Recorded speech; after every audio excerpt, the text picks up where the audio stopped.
What if ancient myths warned us about cloning humans thousands of years before science made it possible? Long before labs and test tubes, civilizations across the world wove stories, not just of gods and heroes, but of chilling prohibitions against copying human life. These weren't casual tales, they were dire warnings etched into the very fabric of mythology, whispering of consequences too terrible to ignore. From the Greeks to the Hindus, from Mesopotamia to the farthest corners of the ancient world, cultures that never interacted somehow shared a common fear: the unnatural duplication of a human soul. Why? What do they know that we're only now beginning to uncover? Picture this. In Greek mythology, the Titan Prometheus doesn't just steal fire from the gods. He molds the first humans from clay, breathing life into them with divine spark. But when his brother Epimetheus tries to recreate the act, the result is monstrous. The message: some lines weren't meant to be crossed. Meanwhile, in Hindu lore, the sage Vishwamitra attempts to clone an entire army, only to face cosmic backlash. Even the Mesopotamian epic of Gilgamesh hints at the folly of seeking immortality through replication, as if the gods had stamped a primal "do not tamper" sign on human DNA. These stories aren't just coincidences, they're echoes of a truth our ancestors felt in their bones: that to clone a person isn't just a scientific challenge, it's a violation of something sacred. So why does this matter today? Because buried in these myths is a question science still grapples with. What makes us human? Is it just our genes, or is there something more, something ancient cultures sensed but couldn't name? As we stand on the brink of cloning breakthroughs, these age-old warnings take on new urgency. Were they mere superstition, or did they guard secrets about the human spirit we've yet to understand? This isn't just a dive into dusty old texts, it's a journey into the deepest fears and wisdom of civilizations long gone, and a mirror held up to our own ambitions. The warnings are there, the question is, will we listen? The ancient world drew a clear, unshakable line between gods and mortals, one that revolved around the sacred act of creation. In nearly every myth, from the Hebrews' Genesis to the Greeks' Prometheus, life wasn't just given to humanity. It was a deliberate, divine gift, a spark stolen or bestowed from above. The Bible describes Yahweh shaping Adam from dust and breathing life into his nostrils, while the Babylonian epic Enuma Elish shows Marduk crafting humans from the blood of a slain god. Even in cultures oceans apart, the message is the same: creating life isn't merely an act of will. It's a celestial prerogative, a boundary mortals were never meant to breach. This explains why cloning wasn't just frowned upon in ancient myths, it was treated as a cosmic crime. When humans tried to replicate creation, they weren't just breaking rules. They were challenging the natural order, daring to claim powers reserved for the divine. Take the Hindu story of King Vena, who arrogantly declared himself the equal of the gods and demanded his priests clone him an heir. His punishment: the earth itself refused to yield crops until he was struck down by a sage curse. Or consider the Norse tale of the dwarves crafting lifelike automatons, being so unnervingly human-like that the gods destroyed them, fearing they blurred the line between living and made. These aren't casual lessons, they're screaming red flags against humanity's oldest temptation: playing creator. What's chilling is how these myths preemptively answer modern ethical debates. Today, we frame cloning as a question of science: can we do it? But our ancestors framed it as a question of hubris: should we? Their stories insist that copying a human isn't a technical challenge to overcome, but a violation of something far deeper. The Greek chimera, the Hindu Rakshasa clones, even Jewish golems, they all carry the same warning. When humans mimic gods, the results are unstable, unnatural, and ultimately destructive. Maybe that's why these myths persist, not because they predicted lab-grown embryos, but because they understood the human hunger to cross lines, and the chaos that follows when we do.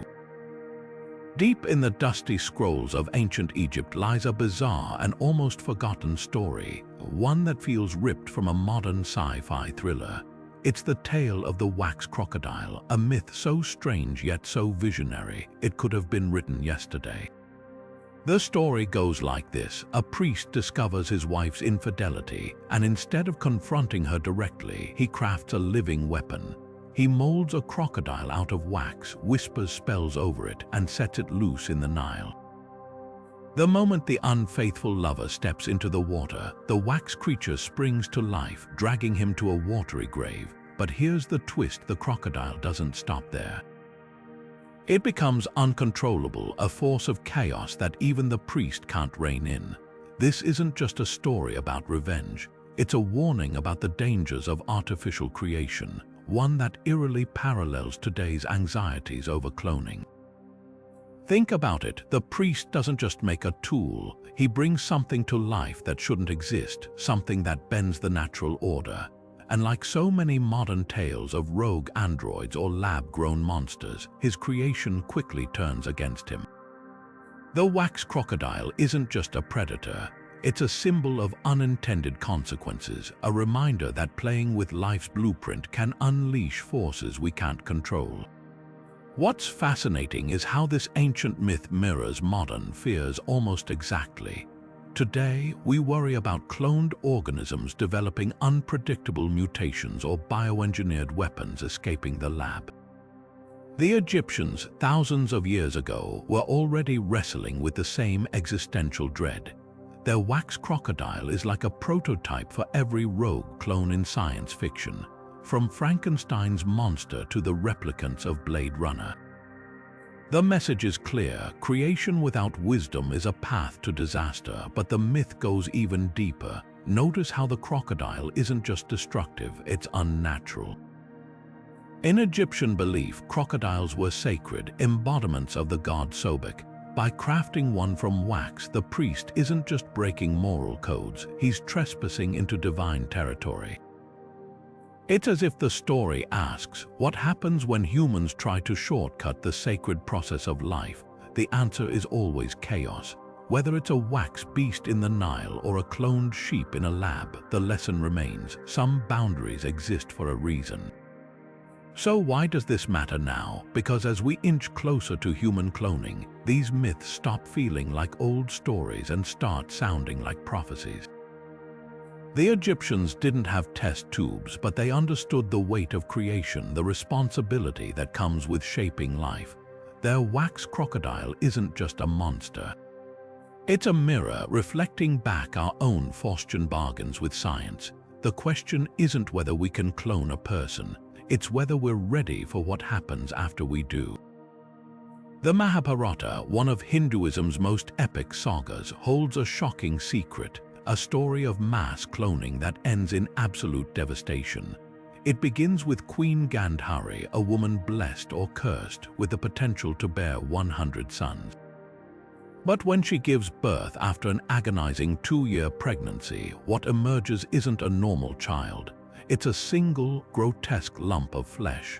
Desperate, she turns to the sage Vyasa, who divides the mass into 100 identical pieces, placing each in a jar of ghee. Months later, her sons emerge clones, identical in form but fatally flawed in spirit. This isn't just ancient fiction. It's a cautionary tale about the perils of artificial replication, wrapped in the grandeur of myth. Gandhari's sons, the Kauravas, grow into ruthless warmongers, their cloned origins mirroring their moral emptiness. They cheat, burn, and slaughter their way through the epic, culminating in a war that annihilates them all.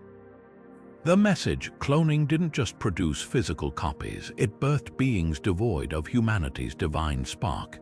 The Kauravas aren't just villains, they're walking symbols of unnatural creation, their very existence an affront to the cosmic order. Now consider the modern parallels. Today, militaries worldwide invest in bioengineered soldiers, synthetic organisms, and even AI-driven warfare, echoing the Mahabharata's nightmare of an army bred for destruction. The epic's warning is clear: when we strip creation of its sacredness, what emerges isn't just efficient, it's monstrous. the Kauravas weren't destroyed because they lost a battle. They were erased because they never should have existed, but there's a deeper layer here. The Kauravas' downfall wasn't just about morality, it was about instability. Clones, the myth suggests, are inherently unsustainable. Like the wax crocodile or Prometheus's failed creations, they unravel because they lack the balance of natural life. Modern science hints at the same problem. Cloned animals often suffer shorter lifespans, genetic defects, or unpredictable behaviors. The Mahabharata didn't just predict ethical debates, it foresaw the biological pitfalls of playing copycat with life itself. So why does this matter now? Because the line between myth and lab grows thinner by the day. The Mahabharata isn't just a story, it's a 2,000-year-old indictment of humanity's darkest ambitions. It asks us, if we clone soldiers, are we creating tools or abominations? And when the fighting ends, who takes responsibility for what we've unleashed? Long before test tubes and petri dishes, Greek mythology sketched a blueprint of horrors that feel unnervingly modern. The homunculus, an artificial human crafted not in a lab but through alchemy and hubris. Take Pandora, the first manufactured woman, molded from clay by Hephaestus and endowed with beauty by the gods. But her creation wasn't a gift, it was a punishment, a vessel for all the evils that would plague mankind. She wasn't just a copy of life, she was a flawed imitation, lacking the essential spark of natural humanity. And when she opened that infamous box, the consequences were catastrophic. The message, imperfect copies don't just fail, they unleash chaos. Then there's Daedalus, the genius artisan who blurred the line between creation and heresy. His statues were so lifelike they moved on their own, an ancient precursor to robotics. But these weren't celebrated marvels, they were warnings. The myth hints that his creations unsettled the gods, their unnatural movement a grotesque parody of true life. Like Pandora, Daedalus's statues lacked souls, and their eerie autonomy carried a darker implication. Without the divine touch, artificial life is hollow, even dangerous. These stories strike at the heart of modern cloning anxieties. When we imagine cloned humans, we don't just worry about genetic defects, we fear soulless replicas, beings who walk and talk like us but lack some ineffable essence. The Greeks called it pneuma, the breath of the gods. Today, we might call it consciousness or identity, but the dread is the same. Pandora's chaos and Daedalus's uncanny statues weren't just myths, they were nightmares about what happens when humans try to shortcut creation. What's chilling is how these tales prefigure real scientific dilemmas. Modern cloning experiments reveal that copied organisms often suffer hidden flaws, higher rates of disease, shorter lifespans, unpredictable behaviors. The Greeks, with no knowledge of DNA, still grasped the core truth: replication isn't the same as creation. A cloned body might be identical, but without that elusive spark. Call it a soul, a consciousness, a divine gift, it's just a hollow vessel. Perhaps that's why these myths endure. They're not just stories, they're primal screams against humanity's oldest temptation. Every time we inch closer to cloning a person, we're not just facing technical hurdles. We're stepping into Pandora's shadow, daring to open a box the gods sealed for a reason. The question isn't whether we can create life, it's whether we can handle what we might lose or unleash in the process. Norse mythology paints its warnings in blood and teeth, nowhere clearer than in the tale of Loki's monstrous children, beings so twisted they defy nature itself. The gods didn't just fear Fenrir the wolf, Jörmungandr the serpent, or Hel the half-corpse ruler of the dead. They saw them as abominations born from Loki's perversion of creation.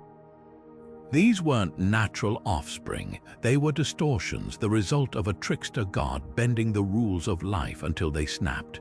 And when Odin finally locked them away, it wasn't just about containment, it was a divine verdict. Some forms of reproduction are too dangerous to allow. The parallels to cloning are impossible to miss. Just as Loki's shape-shifting allowed him to birth horrors, modern science's ability to reshape DNA risks unleashing what ancient myths called utbertha, misbegotten creatures, thrown away by even their makers. The Norse didn't just tell these stories to frighten children. They encoded a brutal truth: tampering with life's natural order doesn't just risk failure. It risks creating something that can't be controlled. Fenrir wasn't merely strong, he broke every chain until the gods had to craft one from impossible materials. The sound of a cat's footfall, a woman's beard, the roots of a mountain. A poetic way of saying, once you create the unthinkable, stopping it demands the unimaginable. But Loki's crimes go deeper than monstrous children. In one lesser-known myth, he turns a mare to birth Sleipnir, Odin's eight-legged horse.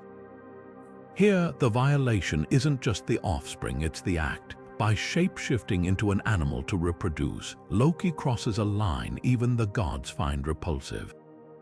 The Norse didn't have a word for transgenic experimentation, but they grasped its moral weight. Sleipnir, though revered, is a living testament to unnatural creation, a glitch in the system, beautiful but fundamentally wrong. Modern genetics grapples with the same dilemma. CRISPR-edited babies, chimeric embryos, even synthetic organisms, each carries echoes of Loki's transgressions. The Norse would have recognized our fears instantly, that splicing life like thread might unravel something primal. Their myths don't just warn of physical monsters. They whisper of cosmic balance. When Loki's children trigger Ragnarok, it's not just an apocalypse, it's nature correcting itself, wiping the slate clean of abominations. So why does this resonate now? Because the Norse didn't fear replication itself. They feared reckless replication, the kind that ignores consequences. Fenrir isn't evil because he's a wolf. He's evil because he shouldn't exist. As we tweak genes and dream of cloned humans, these myths ask us, are we crafting Sleipnirs or birthing Fenrirs? And when the chains break, what then? The Enuma Elish, Mesopotamia's ancient creation epic, holds a moment so shocking it echoes through millennia, the birth of humans from a god's blood. When the warrior deity Marduk slays the chaos monster Tiamat, he doesn't just claim victory. He drafts the first humans from the blood of her rebellious consort, Kingu, mixing it with clay to fashion servants for the gods. But here's the catch: this act isn't celebratory. It's a grim necessity, a compromise. The gods were weary of labor, so they created humanity to bear the burden of existence for them. Humans in this telling aren't masterpieces, they're substitutes, crafted from the essence of a condemned deity. And that origin carries a warning. Creation born from violence and subjugation risks inheriting those very flaws. This myth isn't just a story, it's a chilling mirror to modern cloning debates. When scientists extract DNA to replicate life, they're echoing Marduk's act, taking raw material from one being to fashion another. But the Enuma Elish suggests this process isn't neutral. Kingu's blood carried his rebellion, and the humans made from it were forever marked by servitude. Translate that to a lab today, and the question becomes, what unseen burdens might clones carry? Genetic memory, epigenetic trauma, or even societal stigma? The Mesopotamians feared that copied life inherits hidden curses. The parallels don't stop there. The gods didn't just create humans, they limited them. Mortals were denied immortality, their lifespans a deliberate boundary set by divine decree. It's as if the myth insists creation without constraints is a recipe for disaster. Fast forward to modern critiques of cloning, where ethicists warn of playing God by erasing natural limits, designer babies, age reversal, even genetic caste systems. The Enuma Elish's blood magic wasn't just a recipe for making life. It was a cautionary tale about the cost of unchecked creation. What's most striking is how the myth flips the script on human ambition. Today, we frame cloning as a triumph, a way to cheat death or replicate genius, but the Mesopotamians saw it differently. To them, copying life wasn't empowerment. It was an act of desperation, a last resort for overworked gods. Humanity's very existence in this view is a byproduct of divine exhaustion. That reframes the entire cloning debate. It's not just can we replicate life, but should we, when even the gods resorted to it only when all other options failed. The Enuma Elisha's warning lingers in today's labs. When we splice genes or clone cells, we're not just bending nature, we're stepping into a story thousands of years old, one where creation is never clean, never free of consequence. Kingu's blood didn't just make humans, it made them flawed. And if myths are any guide, that's the risk we run every time we try to remake life in our own image. The gods had reasons for their rules. Maybe we should ask what they knew that we're still learning. The Morrigan, Celtic goddess of war and fate, didn't just command armies. She defied the natural order by resurrecting the dead as hollow, repeating shadows of themselves. In the Ulster cycle, fallen warriors rise again at her command, not as living men but as mindless echoes cursed to relive their battles in an endless, grinding loop. These aren't noble heroes granted a second chance. They're puppets stripped of will, their humanity reduced to a flicker of instinct: fight, die, repeat. The message is brutal. To clone a soldier isn't to honor life. It's to strip it of meaning, trapping souls in a nightmare of repetition without resolution. This myth cuts uncomfortably close to modern dystopias. Think of sci-fi horrors like The Island or Never Let Me Go, where clones are bred as spare parts, their existence predetermined and disposable. The Morrigan's warriors weren't just tools, they were warnings. Their eternal battle cycle mirrors the ethical quicks and of creating life for a single, utilitarian purpose. Today, as militaries explore cloned troopers or AI-driven drones, the Celts whisper across time. What happens when we reduce people to functions, when victory matters more than the souls who bleed for it? But the Morrigan's curse goes deeper. Her resurrected soldiers don't just lose their agency, they lose their endings. In Celtic belief, death wasn't finality, it was a transition, a sacred threshold. By denying her warriors even that, the goddess violates cosmic law. Their suffering isn't just physical, it's spiritual, a denial of the natural cycle that gives death meaning. Modern cloning debates stumble over this same cliff. If we replicate humans for war, for labor, for organs, are we granting life or denying its essence? The Morrigan's answer is clear. Unnatural resurrection isn't a gift, it's a perversion. What's chilling is how this myth preempts today's transhumanist fantasies. Some futurists dream of uploading consciousness, cloning backups, cheating death itself. The Celts saw the trap in that hunger. Their cloned warriors aren't upgraded, they're diminished, trapped in a half-state worse than oblivion. It's a warning we're still learning. Immortality without purpose isn't glory, it's a cage. Perhaps that's why these tales linger. The Morrigan's army isn't just a relic of pagan Europe.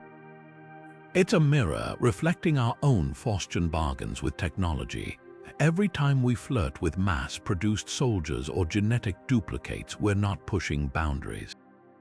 We're dancing with a goddess who knows the cost, and her price is always the soul. In the heart of China's ancient myths lies a tale so unsettling, it redefines what it means to play with life's blueprint.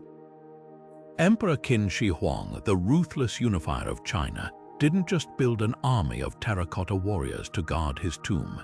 He allegedly bound real souls to clay, trapping human essence inside lifeless husks. Legends whisper that the artisans who crafted these statues didn't just sculpt faces, they captured identities, stealing the breath of the living to animate the dead. Each warrior wasn't a replica, but a spiritual prison, a cloned body hijacking something far older than flesh, the soul itself. This isn't just superstition. It's a primal fear that echoes through modern clone myths: the doppelganger, the evil twin, the soulless copy waiting to replace the original. Think of every horror story where a clone isn't just a physical match but a thief of existence. From Invasion of the Body Snatchers to us, the terror isn't the duplicate's form, it's the uncanny emptiness behind its eyes. The Chinese terracotta myth taps into that same dread. What if cloning doesn't just replicate the body but displaces the spirit? But the legend goes darker. Some versions claim the emperor didn't stop at warriors. He ordered the sacrifice of real soldiers, their souls transferred into clay to ensure eternal loyalty. Imagine the horror, not just death, but eternal imprisonment in an artificial shell. It's a concept modern science grapples with when debating consciousness transfer or brain uploading. Are we preserving a mind or trapping it? The terracotta myth screams its answer. Some doors once opened can't be closed. What's chilling is how this ancient fear maps onto real cloning ethics. Today, we debate whether clones would have souls, identities, rights. The Chinese myths cut through the philosophy with a brutal metaphor. A cloned body isn't a vessel waiting for life, it's a vacuum sucking away the original's essence. The terracotta warriors weren't just art, they were cautionary tales warning that copying a form doesn't mean you control what fills it, yet there's a twist. Unlike Western myths where clones are inherently monstrous, the terracotta souls are tragic. They didn't choose their fate, they were enslaved, their humanity stripped by imperial ambition. That reframes the entire debate. Cloning isn't just a scientific risk, it's a moral one. Are we, like Emperor Qin, creating servants, or worse, are we building tombs for souls we don't understand? The clay army stands silent, but its message rings clear. Creation without consent isn't power, it's desecration. The Aztecs told stories of a primordial horror, Cipactli, the crocodilian earth monster whose body was carved up to form the world. But the myth doesn't end there. As the gods shaped land from her flesh, something went wrong. Fragments of her essence spawned twisted duplicates, malformed clones that slithered through the cracks of creation. These weren't just monsters, they were cosmic glitches, nature's furious rebuke against the unnatural copying of life. The message was clear, even gods couldn't replicate perfectly, and every attempt left behind grotesque echoes. Modern biology echoes this ancient dread. Cloned animals often suffer from large offspring syndrome, oversized organs, brittle bones, failing systems. Like Cipactli's spawn, they're physically present but fundamentally broken. The Aztecs saw these defects not as accidents but as divine warnings. Their myths framed cloning not as science but as sacrilege, a violation of nature's delicate balance. When the goddess Coatlicue gave birth to Huitzilopochtli, her other children, the Senson Huitznahua, revolted, tearing at her womb. The symbolism is brutal. Unnatural creation sparks violence both within the body and beyond it. But the Aztec warning cuts deeper. Cipactli's clones weren't just flawed, they were hunger incarnate, eternally ravenous, consuming everything they touched. Here, the myth mirrors a chilling modern reality. Cloned cells often age faster, metabolize poorly, or develop cancerous growths. They don't just malfunction, they devour resources, destabilizing the systems meant to sustain them. The Aztecs didn't need microscopes to grasp this truth. Their myths personified it in teeth and scales. Life, when copied recklessly, becomes a self-destructive force. What's haunting is how these stories preempt ethical debates we're only now confronting. The Aztecs didn't just fear clones because they were unnatural. They feared them because they disrupted the cosmic order. Their world was built on careful sacrifice, a balance of giving and taking. Cloning, in their eyes, was theft, stealing life's blueprint without paying nature's price. Today, we face the same dilemma. Every cloned embryo, every gene-edited organism risks unintended consequences, ecological, social, even spiritual. The Aztecs encoded this in their mythology. Some lines, once crossed, unleash forces we can't claw back. Cipactli's legacy isn't just a monster, it's a mirror. When we peer into our petri dishes, we're not just seeing cells, we're staring into the same abyss that once terrified the Aztecs. Their myths ask a question science still struggles to answer. Just because we can copy life, does that mean we should? The deformed spawn of Cipactli hissed their reply from the shadows of history. Even trickster gods can't outsmart the dangers of cloning, as West Africa's Anansi, the spider god, learned the hard way. In one lesser-known tale, Anansi tries to cheat death by creating perfect copies of himself. He spins not webs but duplicates, crafting identical versions to confuse his enemies. At first, it works. His clones mimic his voice, his walk, even his sly grin. But soon, the copies develop minds of their own. They start lying to him, stealing his wives, claiming his victories. The very trick meant to save him becomes his undoing, as Anansi watches his identity unravel thread by thread. This isn't just a fable about a spider's hubris. It's a razor-sharp commentary on what happens when replication strips away uniqueness. Anansi's clones aren't mindless drones, they're improvements, each one refining his flaws. One clone is wiser, another funnier, a third more cunning. The original Anansi, once a god among spirits, shrinks into irrelevance beside his own reflections. The myth forces a haunting question. If a clone surpasses you, who's the real imposter? Modern science fiction wrestles with this same terror. Films like Moon or Orphan Black explore the existential dread of being replaced by a better version of yourself. But Anansi's tale predates them by centuries, proving some fears are timeless. The story takes a darker turn when the clones turn on each other. Without a shared history or soul, they compete, sabotage, even kill. Here, African folklore mirrors a chilling reality. Cloned animals often exhibit abnormal social behaviors, failing to bond or recognize hierarchy. Anansi's duplicates aren't just doppelgängers, they're strangers wearing his face, proof that copying a body doesn't guarantee continuity of self. The myth suggests identity isn't just DNA deep. It's woven from experience, choices, the unquantifiable spark of a life lived. But the most profound warning lies in the tale's ending. Anansi doesn't defeat his clones. He merges with them, absorbing their traits in a desperate bid to reclaim his sovereignty. The result, a fractured god, no longer sure who he truly is. Modern psychology calls this clone identity disorder, the anxiety of existing alongside genetic mirrors, never fully singular. Anansi's fate whispers a truth science is just beginning to confront. Cloning doesn't just risk physical defects. It risks unraveling the very concept of me. What makes this myth unforgettable isn't its magic, but its realism. Anansi isn't punished by gods or nature. His punishment is existential, the slow erosion of self. As we edge toward human cloning, his story hangs over us like a shadow. Not all monsters have fangs. Some wear your face, speak in your voice, and force you to wonder, if they're you, then who are you? In the shadowy underworld of Japanese myth, Izanagi's desperate love story twists into one of history's most haunting cloning disasters. When his wife Izanami dies in childbirth, the grief-stricken god journeys to Yomi, the land of the dead, bargaining with the spirits for her return. Izanami agrees, but with one condition: he must not look at her until they escape. Of course, he breaks the vow. The moment he lights a torch, the truth sears his eyes. Izanami's body isn't just dead. It's rotting, crawling with maggots, her divine form reduced to a grotesque parody of life.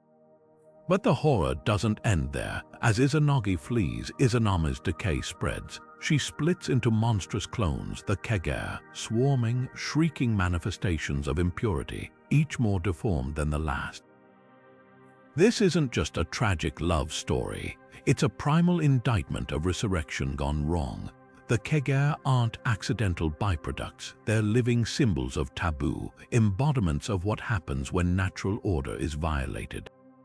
In Shinto belief, death isn't just an end, it's a state of spiritual pollution called kegere, a contamination so severe it demands elaborate purification rituals. By trying to drag Izanami back across that boundary, Izanagi didn't just fail, he unleashed corruption itself, proving that some thresholds aren't meant to be crossed twice. The parallels to cloning are terrifyingly precise. Modern labs grapple with cellular decay, epigenetic errors, and premature aging in cloned organisms, echoes of Izanami's rotting flesh.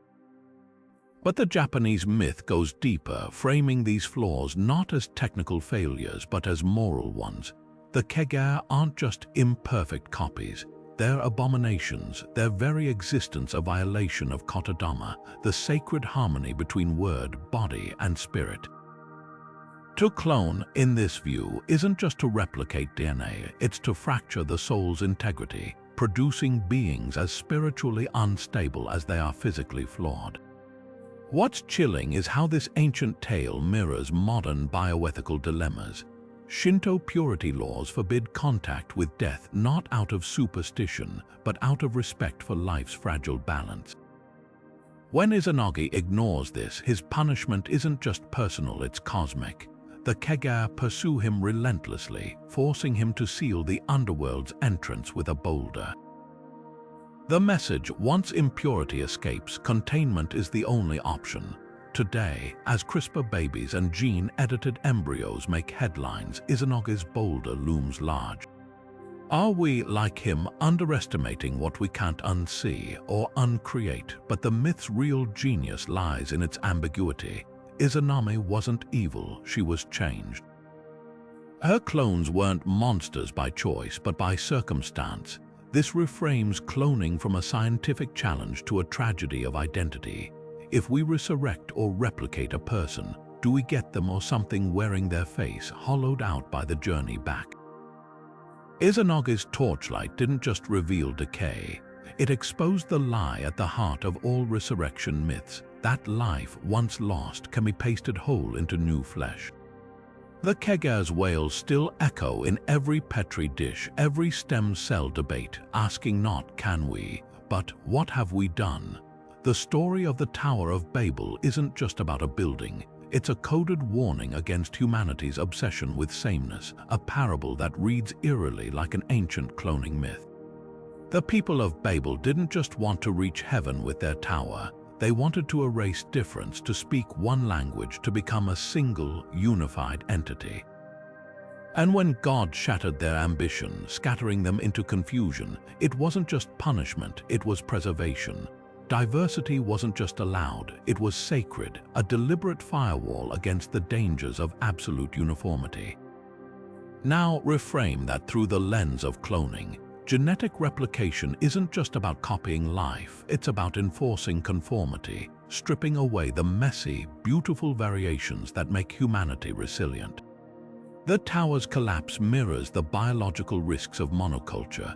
When every individual shares identical DNA, a single virus could wipe them all out. The Bible's message is startlingly scientific. Difference isn't chaos, it's survival, but the allegory goes deeper. The people of Babel weren't just building upward, they were building inward, consolidating power, centralizing control. Cloning at its core is the ultimate centralization, life reduced to a single blueprint, editable by whoever holds the technology. The story's warning isn't theological, it's practical.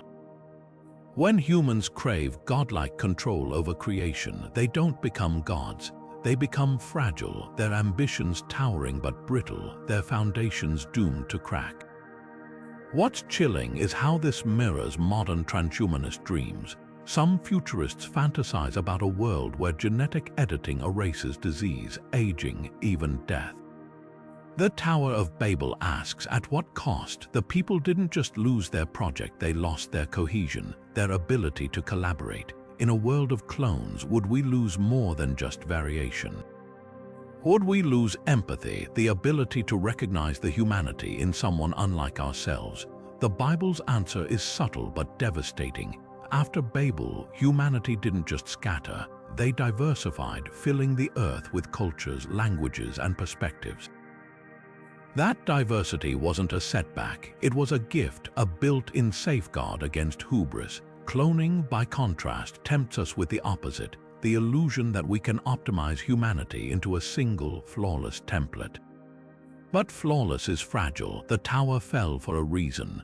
Maybe we're meant to stay scattered, varied, gloriously imperfect, because uniformity isn't progress. It's the oldest mistake in the book. Plato's account of Atlantis hides a disturbing secret, not just about a lost civilization, but about the catastrophic consequences of playing God with human biology. In his dialogues Timaeus and Critias, Atlantis isn't merely destroyed by natural disaster.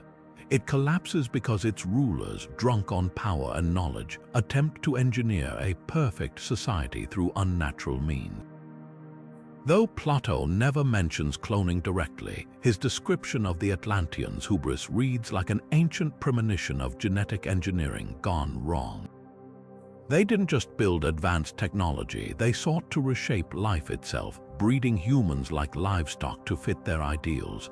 Sound familiar? It's the same slippery slope that haunts modern debates over eugenics and designer babies. The parallels are chilling. Plato describes Atlantis as a utopia that spiraled into tyranny, its people once virtuous but corrupted by their own ambition to control nature. The philosopher's allegory mirrors the darkest chapters of 20th century eugenics programs that sought to purify humanity through selective breeding, sterilization, and even extermination. The Atlanteans, like those historical figures, believed they could erase imperfection through science. But perfection, as Plato warns, is a mirage. The moment we start deciding which lives are worth replicating and which aren't, we don't elevate humanity, we fracture it. What's often overlooked is how Plato frames Atlantis' downfall. The gods don't punish the city for its technological achievements, they destroy it for its moral decay. The Atlanteans didn't just clone bodies, they cloned arrogance, a society so convinced of its superiority that it lost touch with the divine order. Modern transhumanists might dismiss this as myth, but the ethical dilemma remains. CRISPR, cloning, gene editing, these tools aren't inherently evil, but like Atlantis' knowledge, they become catastrophic when paired with unchecked ambition. The philosopher's warning isn't about science, it's about the human tendency to use progress as a crowbar against natural limits. Plato's genius lies in his ambiguity. Atlantis isn't a villain, it's a mirror. Its citizens weren't monsters, they were innovators who crossed a line they couldn't see until it was too late. That's the real danger lurking in today's labs. We're not mustache-twirling tyrants plotting to engineer a master race. We're curious, well-intentioned people who might not recognize the threshold until we've already stepped over it. The ruins of Atlantis, real or imagined, whisper a question we're still scrambling to answer. How much control over life is too much? Plato's answer. When we start believing we deserve it, Zoroastrianism presents one of history's clearest philosophical rejections of cloning, not through mythic monsters, but through the sacred concept of free will. At the heart of this ancient Persian religion is Ahura Mazda, the creator god who fashioned each soul as a unique spark, imbued with the power to choose between light and darkness. This wasn't just spiritual poetry, it was a radical claim. No two beings could ever be truly identical because divinity lay in individuality itself. To clone a person, then, wouldn't just defy nature, it would defy the very architecture of the cosmos, reducing souls to mere copies in a universe where uniqueness was holy. The clash becomes terrifyingly clear in Zoroastrian eschatology. In their end-times prophecies, the forces of evil, led by Angra Mainyu, don't just attack bodies, they corrupt creation itself, twisting life into hollow imitations. One lesser-known text describes drudge, demonic duplicates of humans that mimic their forms but lack their capacity for moral choice. These aren't mindless beasts. They're something far worse, beings with human faces but no conscience, their actions predetermined by their twisted origins. Sound familiar? It's a chilling parallel to modern fears that clones might lack true autonomy, their personalities pre-written by genetic code rather than forged through lived experience. But the Zoroastrian warning goes deeper. Their creation myth, the Bundahishan, describes how Ahura Mazda didn't just make humans, he made them unfinished. Each person's soul is a work in progress, shaped by choices, struggles, even suffering. This directly contradicts the logic of cloning, where identity is often seen as a fixed blueprint. To the Zoroastrians, a clone would be an abomination not because it's unnatural, but because it's static, a being denied the sacred right to evolve through its own decisions. Imagine the horror in their worldview of a person whose path was predetermined the moment they were replicated, their destiny already etched into their cells.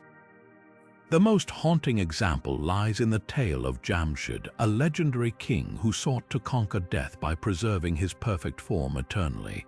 His hubris didn't just anger the gods, it unraveled his humanity. Stripped of mortality's struggles, he became a tyrant, his soul stagnating like a cloned organism trapped in genetic stasis. The message: without the friction of free will, even the greatest beings rot from within. Modern cloning debates stumble over this same paradox. Can a copied consciousness ever truly choose, or is it doomed to follow the grooves of its original's biology? What makes Zoroastrianism's stance so profound is its nuance. They didn't fear clones as monsters, they feared them as prisoners, beings locked into identities they never shaped. Their myths suggest that cloning isn't just a scientific risk, but a spiritual theft, robbing individuals of the very thing that makes them human, the right to become something no one could predict. As we edge closer to artificial replication, their ancient voice whispers a question we've yet to answer.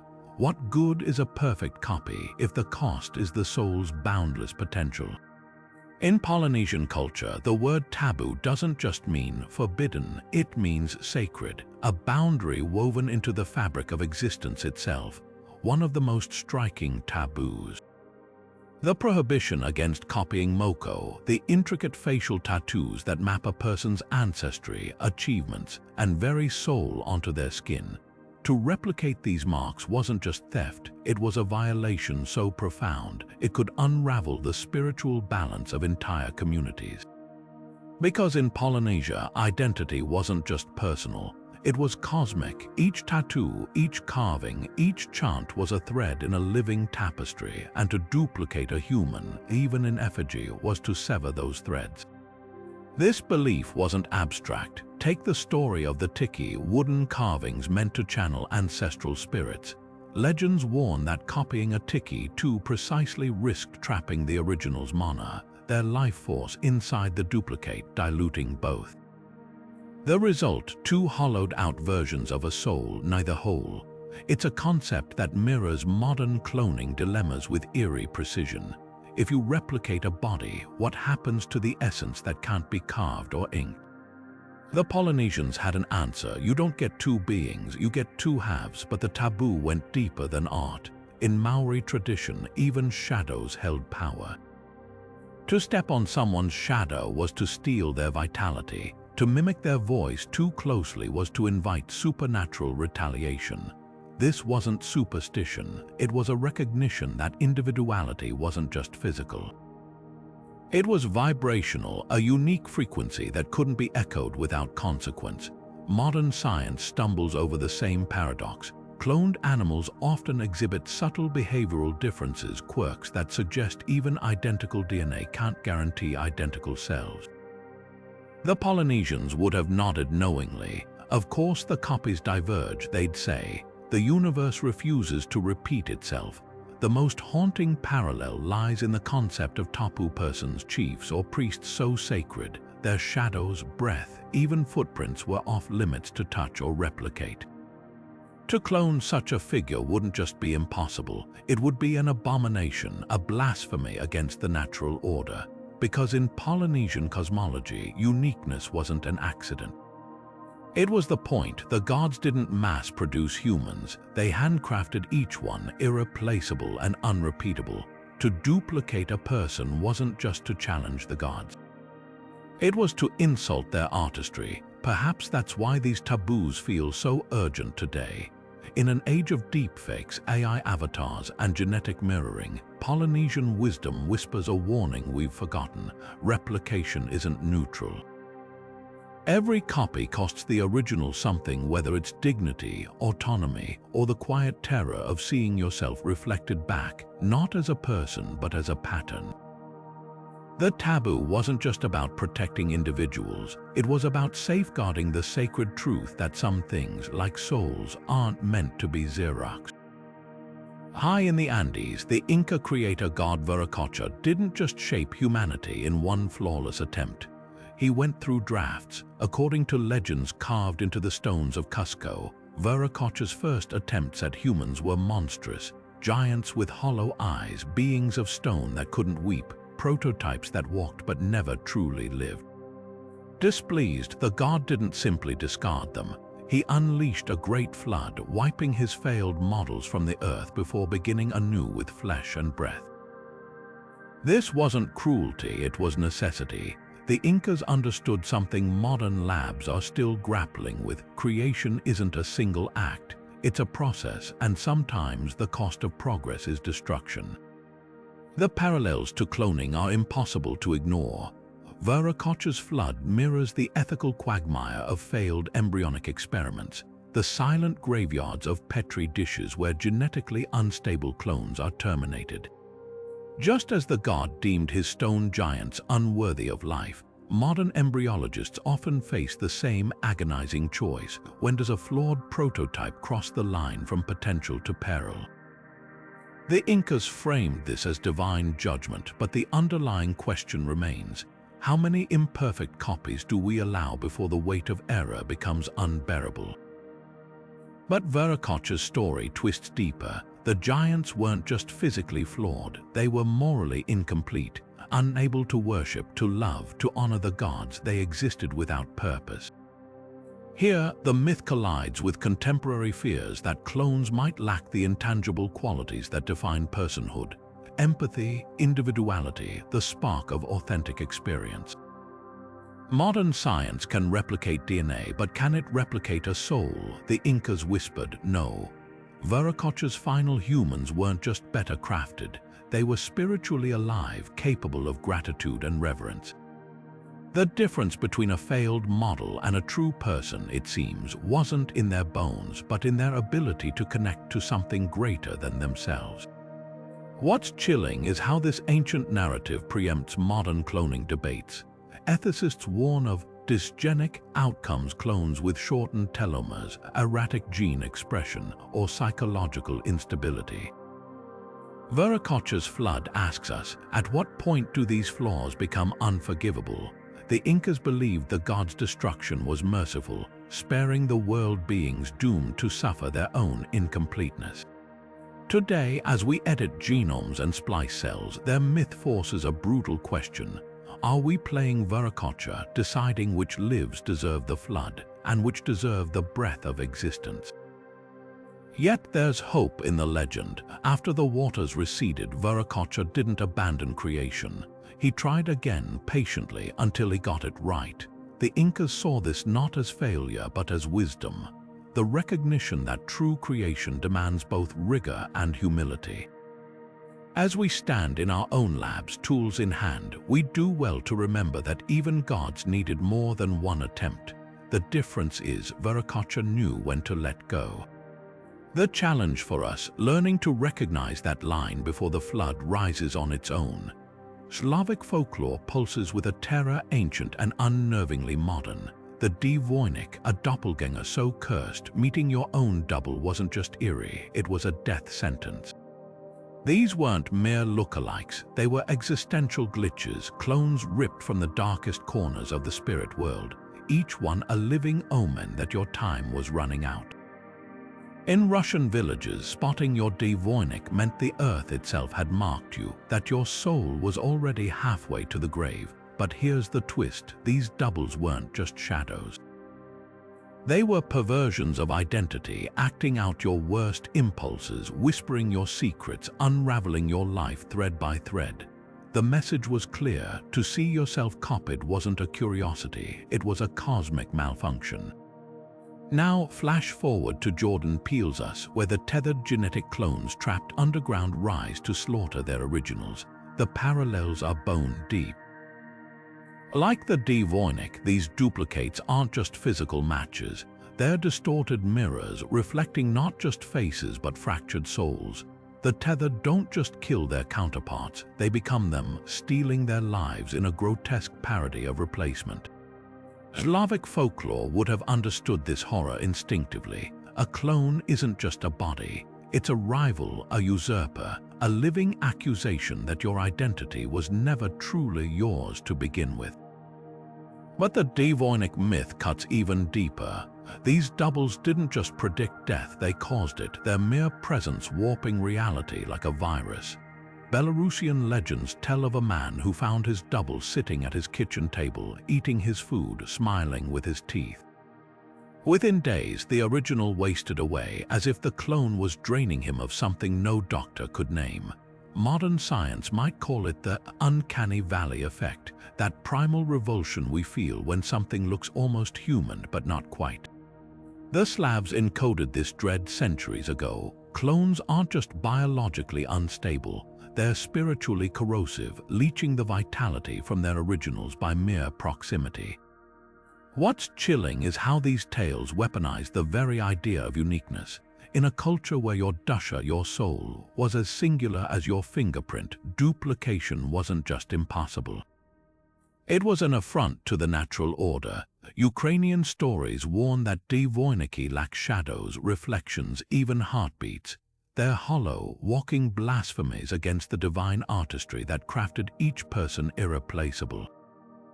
Today, as biotech firms patent gene editing tools, this ancient fear takes on new urgency. If we can mass-produce life, what happens to the sacredness of the individual? The Slavs answered with blood and folklore. You get monsters wearing human skin and a world where no one can trust their own reflection.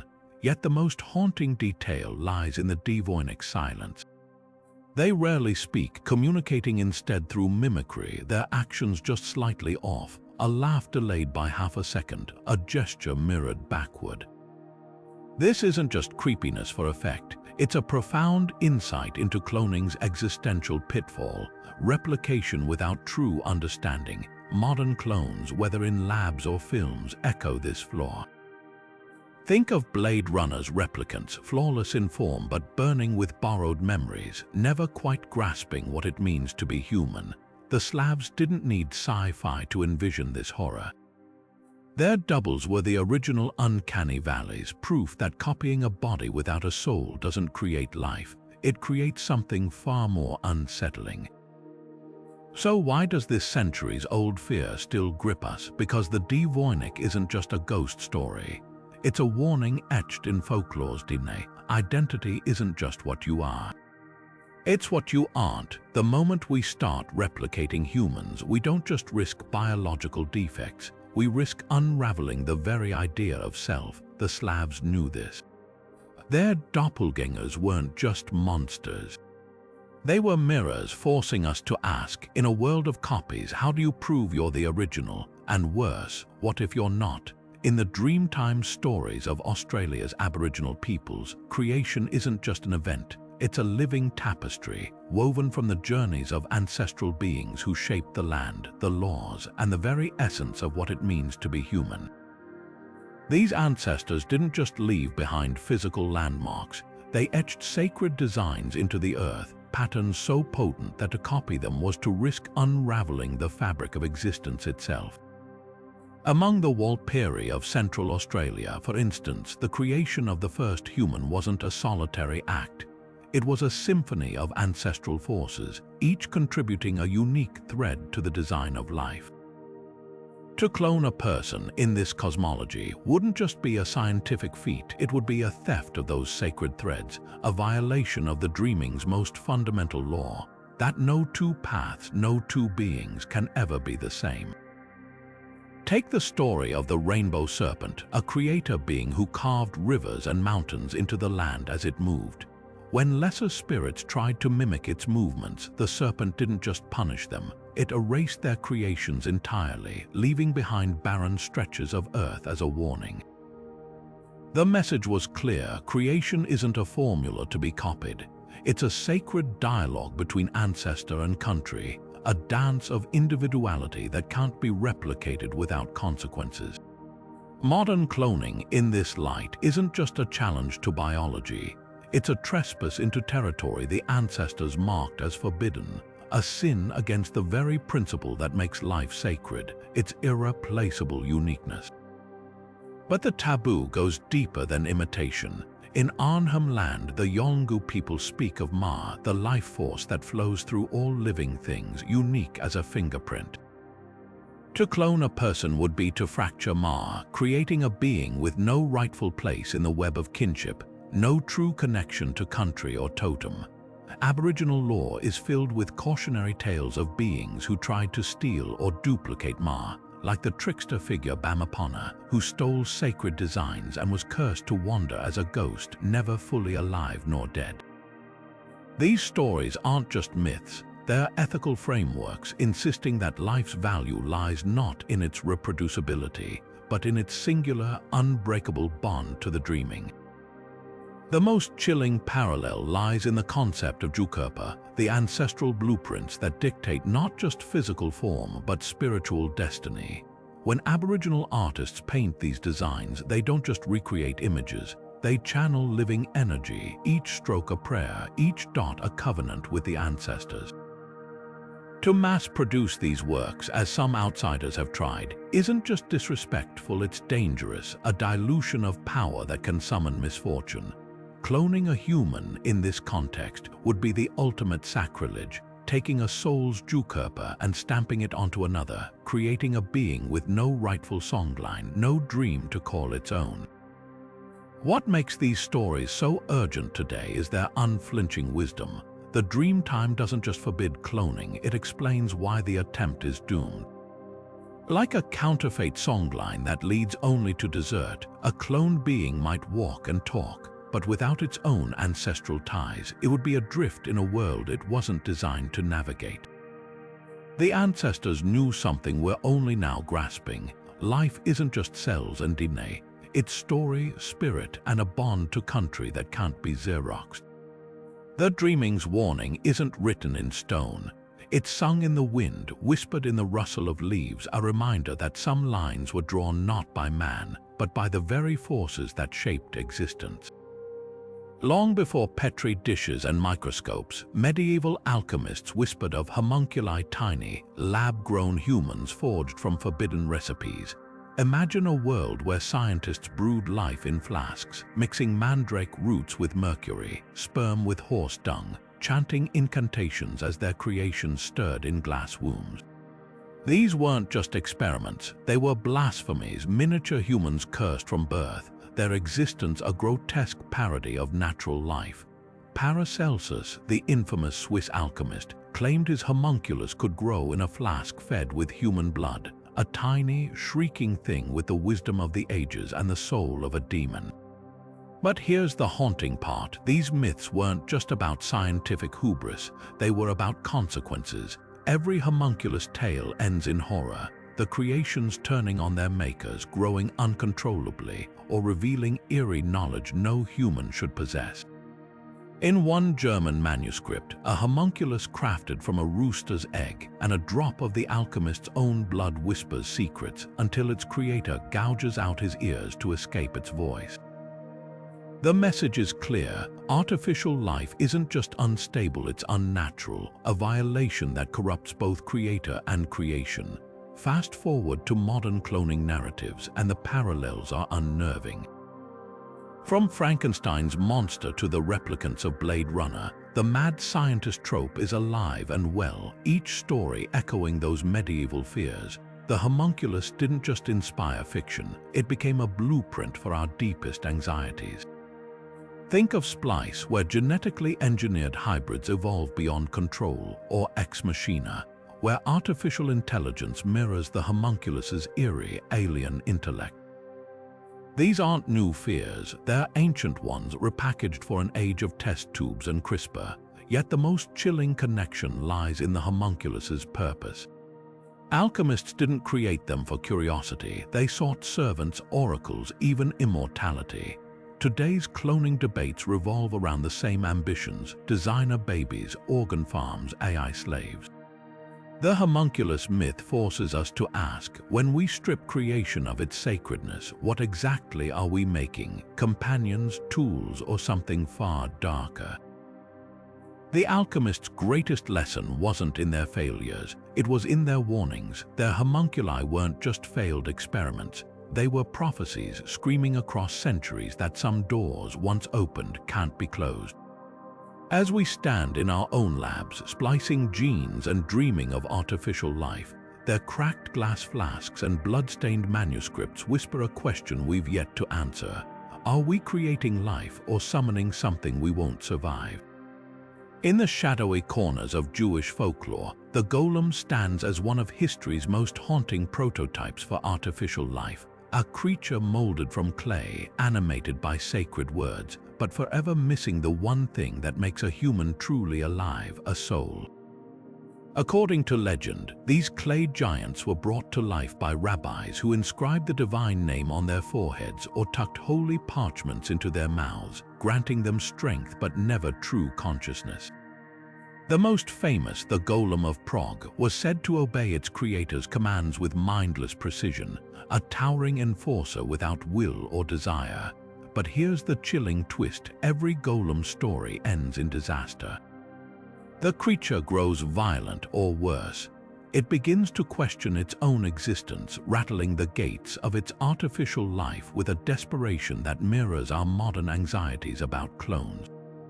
What makes the golem so unsettling isn't just its power, but its emptiness. Unlike Frankenstein's monster, who rages against his creator for denying him love and companionship, the golem is often silent, its eyes hollow, its actions mechanical. It doesn't yearn for meaning, it simply exists, a vessel without a spark. This distinction cuts to the heart of today's cloning debates. When scientists clone a sheep or a monkey, they replicate biology. But can they replicate sentience? The golem's lifeless gaze forces us to ask, if we clone a human body, what fills the space where a soul should be? The parallels deepen when you examine how golems were controlled. In some tales, removing the sacred parchment from its mouth would return the creature to lifeless clay. In others, erasing a single letter from its forehead, changing the Hebrew word emet truth to met death, or would undo its animation. These weren't just plot devices, they were metaphors for the fragility of artificial life. Modern cloning faces the same precarious balance. Switch off a gene, tweak a protein, and the entire system can collapse.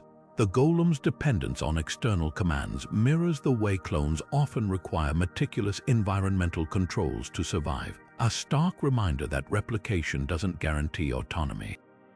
Yet the most profound warning lies in the golem's inevitable rebellion. Even in stories where it begins as a protector, it eventually turns destructive, its strength outpacing its creator's control. The rabbi of Prague's golem, for instance, was said to run amok on the Sabbath when its master forgot to deactivate it, crushing innocence under its mindless rage. This isn't just a cautionary tale about playing God. It's a prophecy about unintended consequences. Cloned organisms, from Dolly the sheep to genetically modified pigs, frequently exhibit unforeseen health issues, accelerated aging, immune disorders, erratic behaviors. The golem's downfall suggests that artificial life isn't just unstable, it's unstable in predictable ways, its flaws etched into the very act of creation. But here's where the myth diverges from modern science. The golem wasn't just a scientific failure, it was a theological one. In Jewish thought, only God can breathe a soul into living things. The golem's soullessness wasn't an oversight, it was an inevitability, a boundary even the holiest humans couldn't cross. This raises a haunting question for our era of synthetic biology. If clones lack souls, are they people? Or are they something else? Golems in lab coats, hollow shells walking the line between human and artifice? The rabbi's answer was clear: some voids can't be filled, no matter how skilled the hands that try. Perhaps that's why the golem legend endures. It's not just a story about what we can build, but about what we can never replicate. As we inch closer to human cloning, the golem's clay fists hammer against the walls of our conscience, demanding we ask not just how, but why. The rabbis didn't destroy their creations because they feared their power. They feared their emptiness and the moral vacuum it exposed in us all. In Shinto belief, every living thing pulses with kami, sacred spirits woven into the very fabric of existence. A tree isn't just wood and leaves, it's a vessel for divine energy. A river isn't merely water, it's the physical form of a god. This isn't poetry, it's the cornerstone of Japan's oldest religion, a worldview where life isn't manufactured. It's ensouled, and that's why cloning to Shinto isn't just a scientific challenge. It's a spiritual violation, an attempt to replicate what was never meant to be copied. Take the legend of the Ningyo, the human-faced fish often mistranslated as a mermaid. When fishermen caught these creatures, they didn't see curiosities. They saw abominations, unnatural hybrids cursed to bring storms and misfortune. The Ningyo wasn't feared for its appearance, it was feared for its origin, a grotesque merging of realms that should never touch. Shinto priests would bury these creatures with full rites, not out of respect, but to appease the cosmic imbalance their existence caused. Now replace the Ningyo with a cloned sheep or a gene-edited embryo.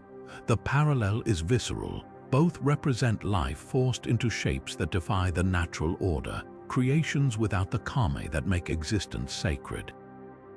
This belief isn't abstract. In Shinto rituals, objects become holy only when kami are invited to inhabit them, a process called kami oroshi. A shrine gate, a sword, even a harvested ear of rice gains spiritual significance not through its form but through the presence of a god. Conversely, without kami, even the most perfect replica is hollow.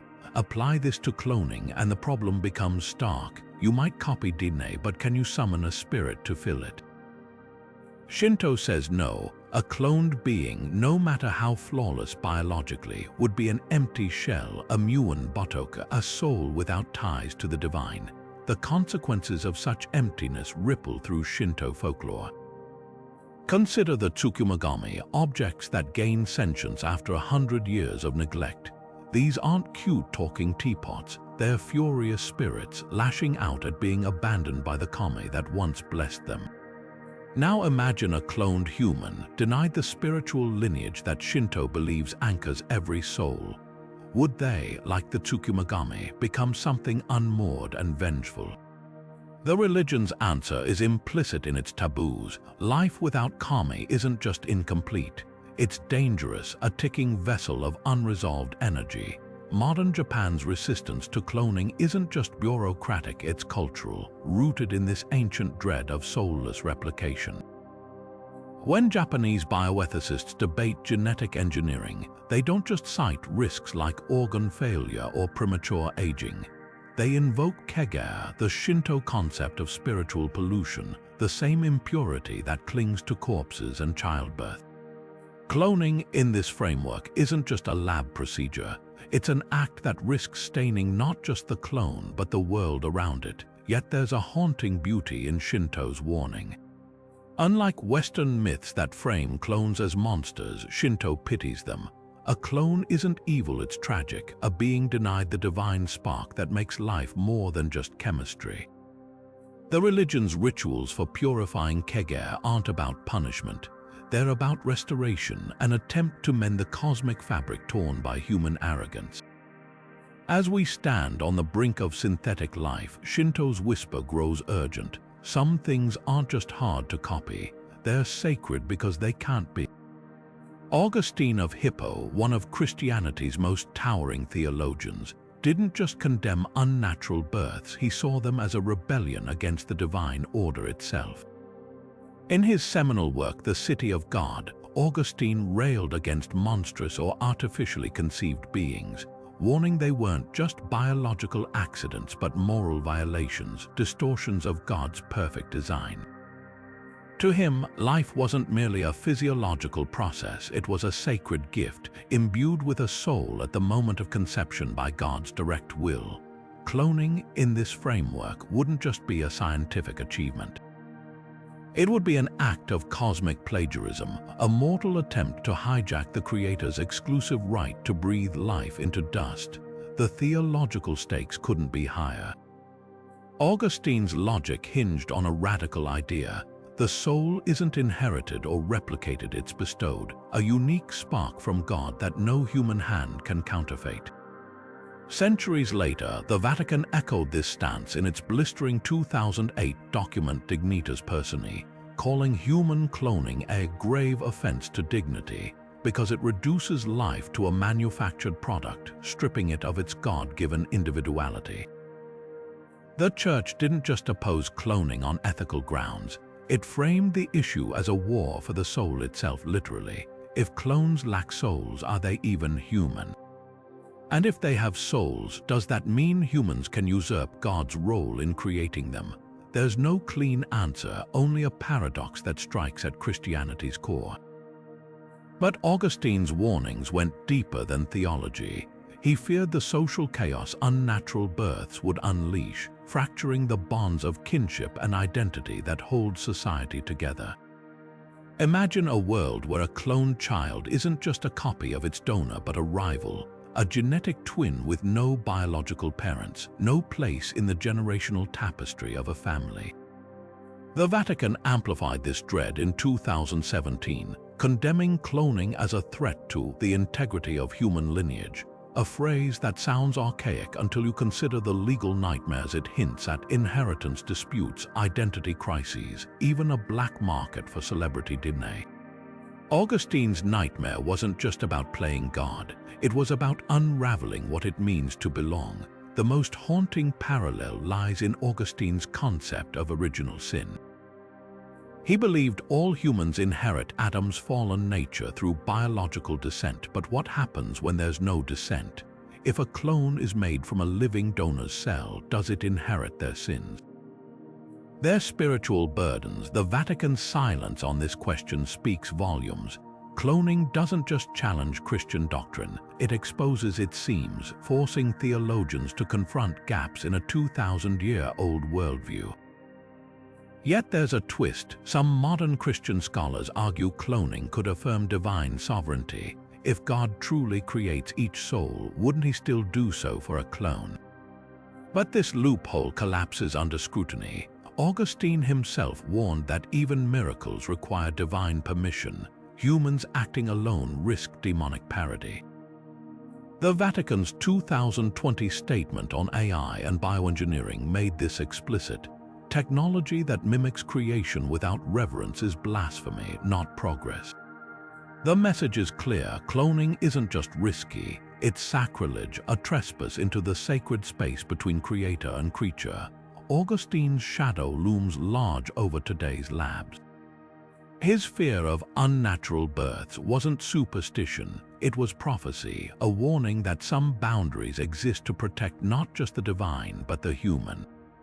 To clone a person isn't just to defy God, it's to gamble with the very essence of what makes us more than the sum of our genes. The Church's condemnation isn't a relic. It's a rallying cry, one that asks if we've forgotten the price of stealing fire, not from the gods but from the God. Modern science fiction doesn't just entertain, it resurrects ancient fears, dressing millennia-old clone taboos in sleek futuristic packaging. Take Blade Runner, where replicants aren't just artificial humans, they're uncanny echoes of the Golem and homunculus myths, beings crafted in labs but denied the sacred spark of authentic life. Their predetermined 4-year lifespans mirror the Slavic Devoinix curse, a built-in expiration date signaling their unnatural origins. When Roy Batty cries, all those moments will be lost in time like tears in rain. He's voicing the same anguish as the Ningyo of Shinto lore, a creature caught between existence and oblivion, forever mourning the soul it was never given. Orphan Black takes this dread further, unraveling the horror of discovering you're one of many. Sarah Manning's clones aren't just biological copies, they're spiritual violations, echoing the Polynesian taboo against replicating Moko tattoos. Each clone's struggle for individuality mirrors the devonic's existential crisis, where seeing your face on another isn't just eerie, it's a theft of self. The show's villain, Neolution, plays the role of the alchemists, treating human life as raw material to be tweaked and trademarked. Their hubris mirrors Emperor Qin's terracotta army, reducing people to interchangeable parts in a grand design. Even Westworld taps into these ancient warnings. The hosts, perfect clones of human consciousness, spiral into violence not because they're programmed to, but because their creators denied them the right to become, just like Viracocha's stone giants or Augustine's monstrous births. Dolores's rebellion isn't just AI gaining sentience, it's the Jukirpa of Aboriginal myth demanding its proper songline, a soul refusing to be stamped into someone else's blueprint. What's chilling is how these stories recycle the same moral. Clones aren't feared for their biology, but for their implications. They force us to confront the lie at the heart of replication, that identity can be copied like data. The Norse would call it Loki's crime, the Aztecs Cipactli's curse. Modern sci-fi just swaps runes for code, but the warning remains: play God with life's design, and the design will fight back. The myths weren't wrong, they were just waiting for science to catch up. Across continents and cultures, one haunting pattern emerges. Ancient myths didn't just discourage human cloning, they condemned it as a cosmic crime. From the Golem's soulless gaze to the Korava's doomed existence, from Loki's monstrous offspring to Izanagi's rotting bride, these stories scream in unison. Copying human life isn't just dangerous, it's sacrilege. The Greeks called it hubris, the Hindus named it adharma, the Norse saw it as a fracture in Yggdrasil itself. Every civilization, untouched by modern science, somehow grasped the same truth: life isn't a recipe to be replicated. It's a sacred flame, flickering with mysteries even gods hesitated to tamper with. These myths weren't primitive fears, they were prophecies. The wax crocodile's uncontrollable rage mirrors cloned animals' unpredictable mutations. The Morrigan's hollow warriors echo debates over lab-grown soldiers. Even the Dreamtime's warning against stolen Jukirpa foreshadows today's ethical quicksand. Can you patent a person's genetic songline? Our ancestors didn't have microscopes, but they understood the weight of creation. They knew that to copy a human isn't just a technical challenge, it's a violation of boundaries woven into existence itself. Yet here we stand, CRISPR tools in hand, snipping genes like threads on a loom. We've swapped clay and spells for Petri dishes and algorithms, but the question remains unchanged. Are we repeating ancient warnings or writing new myths? When scientists edit embryos or synthetic biologists brew artificial life, are we playing Prometheus or Paracelsus? The myths handed us 1,000 red flags. Now it's our turn to decide. Will we heed them or become the cautionary tales for civilizations yet unborn? So here's the challenge, the provocation to leave you with. If every culture that never met still agreed cloning humans was a line not to cross, what do they know that we're still learning? The comment section is your agora. Debate, discuss, dismantle, but remember, the myths never called cloning impossible. They called it cursed. The real question isn't whether we can. It's whether we should, and more terrifyingly, what happens if we do.